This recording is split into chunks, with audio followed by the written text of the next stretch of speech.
Salut à tous, aujourd'hui je vous montre comment faire ces délicieux sablés diamants. Ce petit four sucré est très simple et rapide à réaliser. Sa texture est friable, mais une fois en bouche, ce petit biscuit devient super fondant. Je vous propose la version classique à la vanille et une déclinaison un peu plus gourmande au chocolat.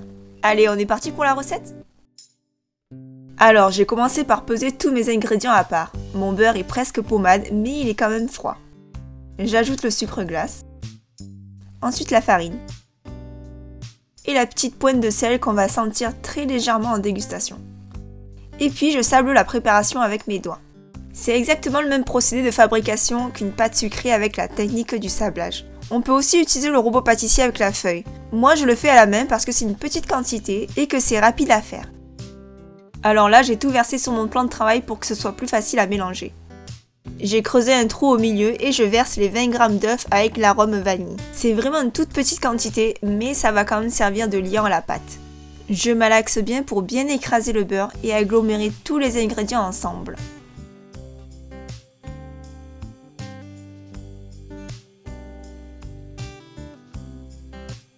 Et voilà, j'obtiens une pâte bien lisse. Du coup, je vais allonger la pâte en forme cylindrique pour obtenir un diamètre d'environ 4 cm.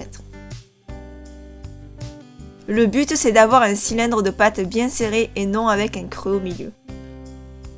Pour avoir un rouleau de pâte bien net, bien régulier sans les traces de doigts, je vais le mettre à l'intérieur d'un papier sulfurisé que je replie par-dessus.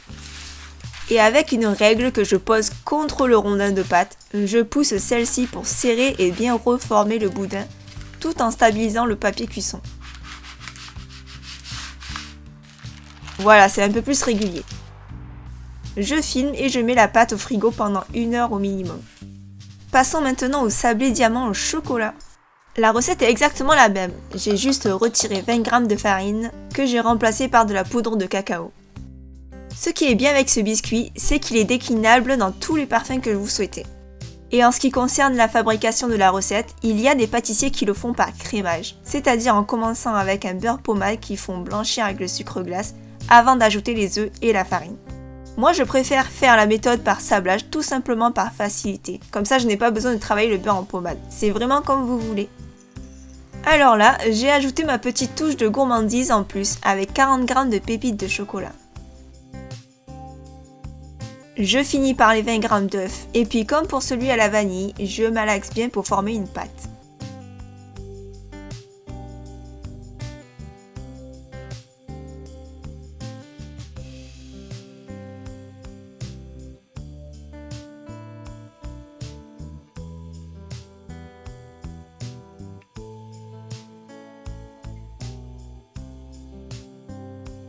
Là, comme tout à l'heure, je vais lisser la pâte avec la feuille de cuisson.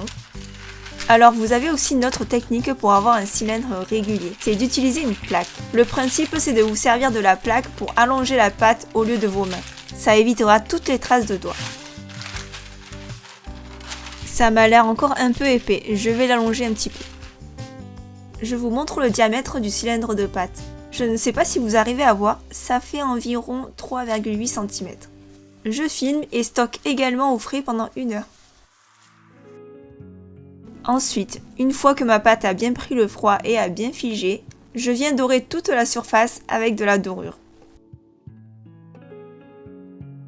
Puis je roule le rouleau de pâte dans du sucre semoule. Et enfin, je coupe des tranches d'environ 1 cm.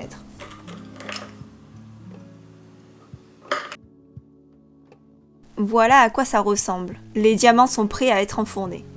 Je dispose des sablés sur une plaque de cuisson et ça part au four à 175 degrés pendant 15 minutes environ.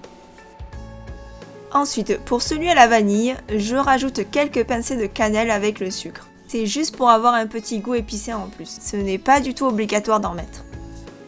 Là, de la même façon, je dore le cylindre de pâte avant de l'enrouler dans le sucre et de découper les tranches de biscuit.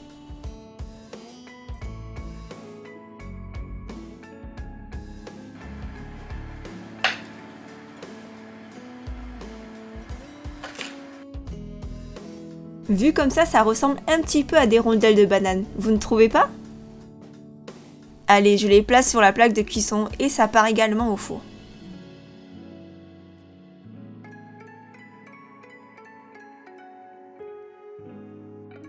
Et voici le résultat après cuisson. Les biscuits sont bien croustillants.